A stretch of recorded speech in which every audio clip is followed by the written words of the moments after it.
Salut les game artistes, c'est Ludo, bienvenue dans cette nouvelle vidéo de modeling commenté où je me suis fait plaisir en modélisant donc un cupcake, une idée que j'avais déjà notée dans un coin de ma tête, donc il était temps que je la mette à exécution et donc je me suis fait voilà ce petit gâteau, donc avec une priorité sur le visuel, c'est un modeling un peu improvisé et en gros je voulais pas m'embêter tellement avec l'optimisation donc voilà, j'ai fait quelques petites choses, pas forcément tip top, disons que c'est pas un asset qu'on mettra en jeu vidéo, mais comme ça, eh bien j'ai pu vraiment me faire plaisir, surtout l'aspect visuel. Donc du coup c'est un style semi-réaliste où on a voilà des distorsions un peu cartoon on va dire, et puis un texturing voilà qui est entre le cartoon et quand même un style un peu détaillé. Donc j'ai démarré avec le moule en papier. Donc simplement on démarre avec une forme cylindrique. Si vous n'avez pas tellement l'habitude effectivement, si vous êtes débutant en 3D, il faut comme ça avoir le réflexe de savoir de quelle forme primitive vous pouvez partir.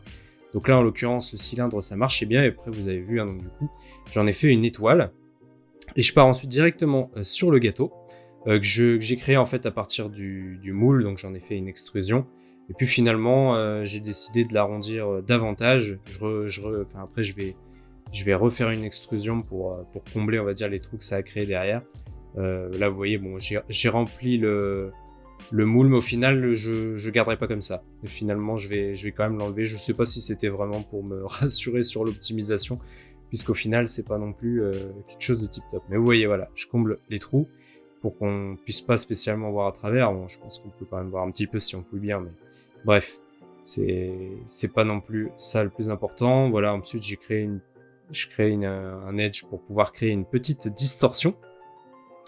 Et puis voilà, j'organise un petit peu les choses.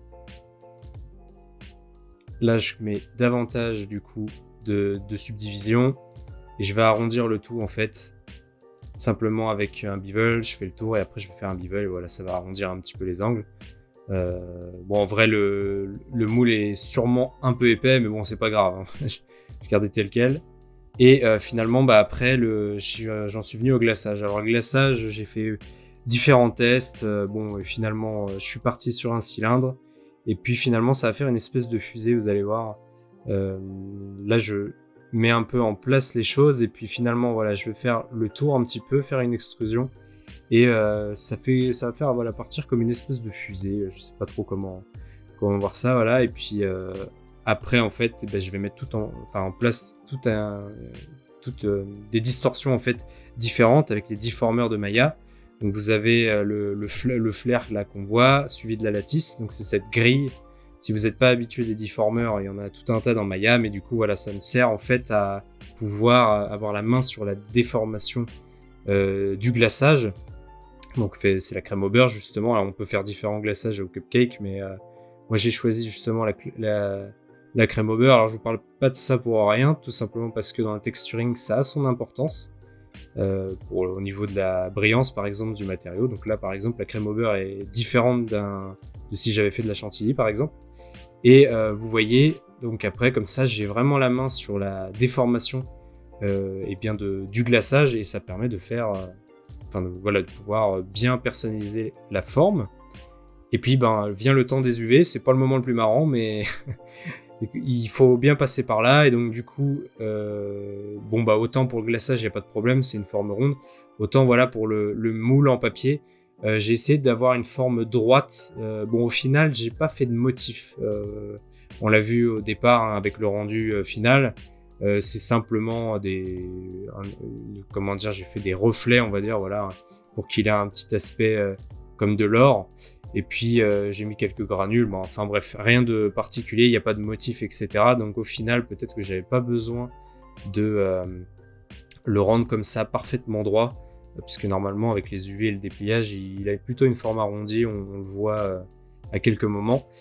Mais par contre, pensez-y, hein, si vous faites des motifs comme ça, il vaut mieux avoir voilà, des UV parfaitement droits et ça va permettre comme ça de bien vous aider pour la suite. Ensuite, du coup, je vais faire le dessous. même si ça n'a pas une grande importance. D'ailleurs, même dans le jeu vidéo, si l'objet est posé sur une table, hein, vous embêtez même pas à faire le dessous, hein. Vous pouvez même laisser un grand trou, ça posera pas de souci. Et puis il y avait cette pointe qui était en haut du glaçage, je savais pas trop comment régler le problème. Mais bon, au final, j'ai laissé comme ça, on reviendra un peu dessus là avec les UV. Mais ça m'a donné un peu de fil à retordre, et puis finalement j'ai laissé comme ça, parce que je me suis dit, de toute façon, il n'y aura pas de... Je m'en sers pas pour une production, donc il n'y aura pas de problème technique particulier.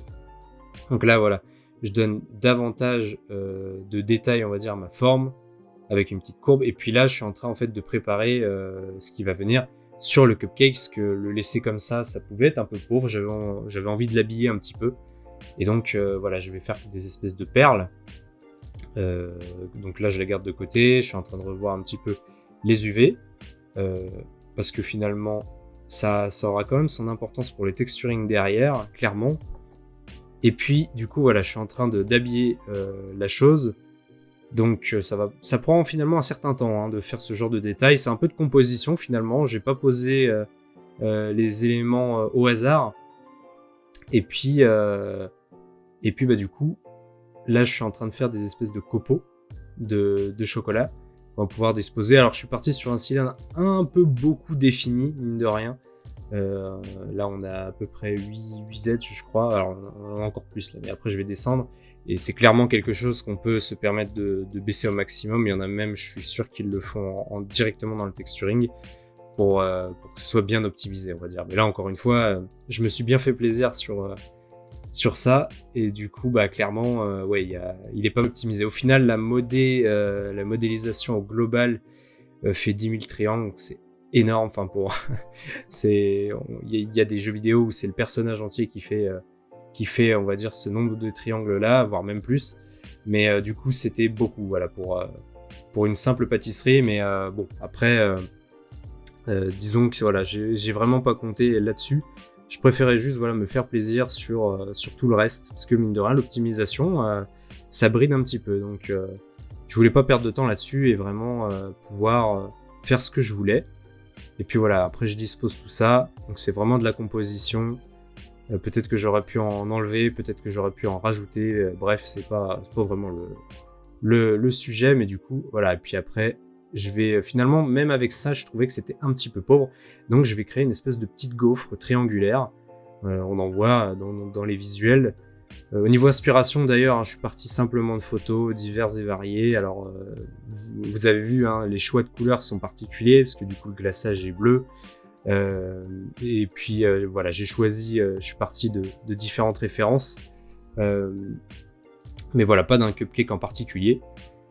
Et du coup, la gaufre, je l'avais trouvée et je trouvais ça sympathique, donc ça habille un petit peu. Puis voilà, j'avais envie de faire un petit challenge, puisque en fait, cette gaufre, je vais pas la modéliser, je vais seulement créer, voilà, une forme assez basique quand même. Donc il y a ce qu'il faut.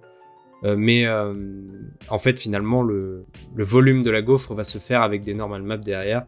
Donc finalement de la simulation de volume par la texture. Donc ça se fera derrière. Puis vous voyez, ça m'a vraiment posé problème cette histoire. Puis finalement, je l'ai laissé comme ça. Voilà, il y a différentes erreurs, notamment, je pense, quand j'ai augmenté les subdivisions. Ça a peut-être dû créer quelques petites erreurs, mais bref, je l'ai laissé tel quel. Vous ferez attention si vous faites votre glaçage, effectivement, qu'il n'y ait pas des problèmes, parce qu'après ça fait des coutures, etc. Ça peut poser des problèmes avec les UV. Donc dépliage d'UV, d'ailleurs au passage, au départ, j'étais parti pour faire finalement une seule planche UV, comme on en voit régulièrement dans le jeu vidéo, vous voyez. Je suis en train de placer le tout. Finalement, je suis revenu un peu en arrière. Donc normalement, voilà, pour une question encore d'optimisation, on place les éléments au maximum, voilà, sur une planche. Après, on peut en faire plusieurs, mais c'est vrai que si tout va sur le même carré, c'est mieux. Et puis finalement, vous voyez, après, je mets tout sur chacun a sa planche, chacun aura son matériau, le Maya. Et du coup, ça va permettre eh bien, de pouvoir faire des grandes maps de texture. Mais encore une fois, c'est vraiment pas recommandé pour l'optimisation. Pour une production, là, c'est vraiment pour pouvoir avoir un rendu pas mal. Là, je m'embêtais un petit peu avec les coutures venant de la gaufre, en fait, parce que du coup, c'était l'Unfold 3D de Maya. Donc, c'est une manière, on va dire, de déplier les UV automatiquement qui avait du mal à gérer et bien pour les facettes de la gaufre. Et puis finalement, et bien le legacy, le fonctionnement legacy déplier mieux. Donc ça arrive, hein. Il y a des dépliages où comme ça, faut switcher d'un mode à l'autre et vous avez ce que vous voulez. Et puis après, du coup, simplement, je vais pouvoir les mettre sur une planche, elle aussi, pour pouvoir avoir une bonne définition. Puisque finalement, je voulais quand même que ce soit un asset qui ait un peu de la gueule et pas un truc qui soit très pixelisé, parce qu'il est fait quand même pour être observé un peu de près. Même si, encore une fois, j'aurais pu faire mieux. Mais on est quand même sur des maps au final en 2048 par 2048. Et là, donc, je switch sur Substance parce que j'ai choisi, alors c'est peut-être pas le meilleur logiciel, mais j'ai choisi finalement de faire le tout sur Substance. Alors, je vous montrerai pas effectivement le texturing en accéléré, je vais faire en rapide. Mais vous pouvez voir du coup que pour ceux qui connaissent pas Substance, donc c'est un logiciel de texturing qui fait beaucoup de procédural. Donc c'est pour ça que c'est peut-être pas le mieux, etc. Mais donc par exemple pour des textures qui vont se répéter, telles des briques, etc. Du bruit aussi qu'il pourrait y avoir, c'est vraiment pas mal. Mais on arrivait sur des pièces parfois où ça l'est pas tellement. Donc on peut voir que par exemple il y a quelques petits résidus, vous voyez, qui traînent sur l'espèce de moule en papier, et donc du coup ça par exemple c'est idéal sur Substance Designer, mais peut-être que Painter aurait largement suffi, c'est clair, mais là j'avais envie d'utiliser celui-ci. Donc j'ai simplement béqué quelques maps. Alors en gros vous voyez, c'est ce qu'on peut voir ici.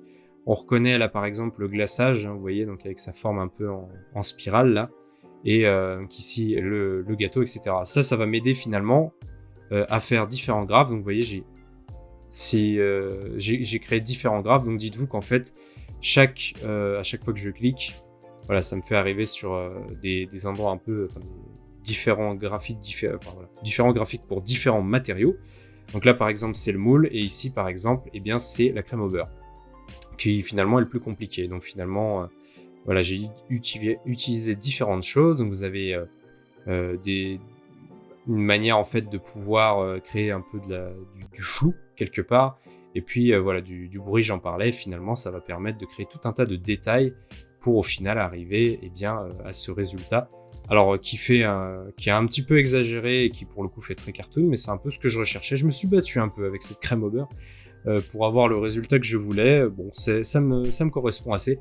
Et puis vous voyez, je vous parlais du coup du bec que j'ai fait en fait pour avoir justement cet effet d'occlusion. Donc l'occlusion, si vous ne savez pas ce que c'est simplement une manière de faire de petites ombres douces en fait, notamment pour les raccords. Alors là on la voit pas tellement, mais il y a une petite ombre, vous voyez, entre les deux éléments, le glaçage et le gâteau, et ça permet de rajouter un petit peu de réalisme.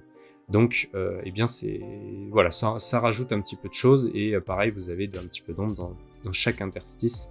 Donc finalement ça fait mieux marcher le volume. Ensuite, vous avez simplement la coupe, donc qui est beaucoup plus légère, et où là j'ai fait un petit peu n'importe quoi, mais ça suffit à faire ce que je veux pour le texturing. Je voulais créer un petit dégradé, on le voit, mais finalement comme les UV sont tout en bas en fait, et ça suffisait à pouvoir gérer ce dégradé. Donc c'est un peu sale comme technique, mais finalement ça marche.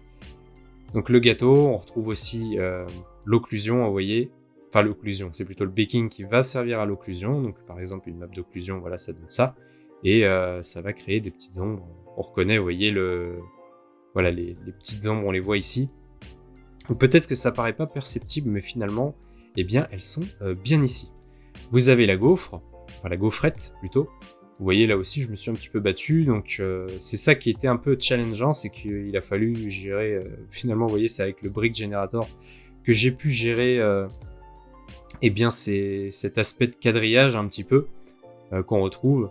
Et puis après, je me suis bien amusé pour tout ce qui va être texturing. Donc vous voyez la normal map qui finalement fait un peu brique carré, mais on retrouve un effet un petit peu mural. Et puis après différentes choses. Donc là clairement vous voyez c'est très très simple. On est sur du texturing assez simple finalement, entre les petites perles et les grandes perles. Donc j'ai nommé ça en anglais, mais bon après ça c'est pas... Vous faites un peu comme vous voulez. Je trouve que simplement écrire en anglais ça évite le problème des accents, parce que dans les logiciels notamment 3D etc. Du coup tout est fait en anglais et parfois les accents peuvent poser des petits problèmes, hein, puisque bah oui, les Anglais n'utilisent pas d'accent. Donc du coup, voilà, c'est pour ça que j'ai choisi ce procédé-là. Et puis voilà, donc les perles, finalement, je me suis pas trop embêté, mais on a un rendu qui finalement est assez satisfaisant, vous voyez, qui fait même peut-être trop propre, peut-être trop détaillé, mais bref, au moins, elles envoient du lourd. Donc, tac, ici vous avez tout ce qui va être copeaux, mais bon, là clairement, vous voyez l'occlusion, c'est un peu n'importe quoi, parce que du coup, il y a chaque copeau qui a le droit à son petit truc, mais bon, ça rajoute toujours un petit peu de réalisme, on le voit pas tellement, hein. Mais c'est vrai que, bah, par exemple, peut-être... Non, si je coupe l'occlusion, je crois qu'il va pas être content et il va me créer du noir, vous voyez, mais... clairement, ça rajoute son réalisme. Par exemple, par contre, peut-être que si je coupe la chose... Non, il voudra même pas. Donc, par exemple, si je crée un level et que je joue là-dessus, vous voyez, on voit que clairement, ça va créer... ça peut jouer voilà, sur l'ombre, etc. Donc ça a quand même son importance. Et c'est pour ça que je me suis un petit peu embêté avec ça. Et puis finalement, on finit avec le chocolat qui est à l'intérieur de la gaufre, où là, bon, je me suis pas trop embêté, oui. Je me suis un peu amusé, hein. Je suis parti sur des fluides. Donc finalement, c'est pas là-dessus qu'on pourrait partir, mais le rendu est pas mal. Moi, j'aime bien ce que ça peut rendre. Et puis bah finalement voilà, on arrive à ce résultat-là final. Donc évidemment, je ferai d'autres modelings commentés où là on verra en détail on va dire la manière en fait de procéder dans Substance Designer pas à pas. Là évidemment tout était déjà réalisé, je sais bien, mais ça me permettait d'aller peut-être un petit peu plus rapidement parce qu'il y a eu pas mal de recherches. Et puis c'est peut-être plus intéressant de voir un procédé sur effectivement une texture qui va être procédurale, alors que là voilà, c'était pour des éléments bien spécifiques, je recherchais pas forcément le côté procédural répétable de la texture, donc c'est pour ça que c'était peut-être pas le plus intéressant. Mais finalement vous voyez qu'on peut faire ce genre d'asset avec Substance Designer, ça s'y prête très bien. J'avais envie de me libérer de Photoshop et de repasser un peu sur ce logiciel que j'aime particulièrement. Il est très puissant d'ailleurs, il fait vraiment de belles choses. Donc voilà, j'espère que ce modeling commenté vous a plu. Et puis du coup, je vous donnerai rendez-vous pour davantage de contenu. Si vous n'êtes pas abonné, on n'oublie pas, du coup, on s'abonne et on active la petite cloche pour ne rater aucun contenu. On like, on partage et puis on commente. N'hésitez pas si vous avez des questions, etc. sur ce contenu. Et puis moi, je vous dis du coup à très bientôt pour de nouvelles vidéos. Salut!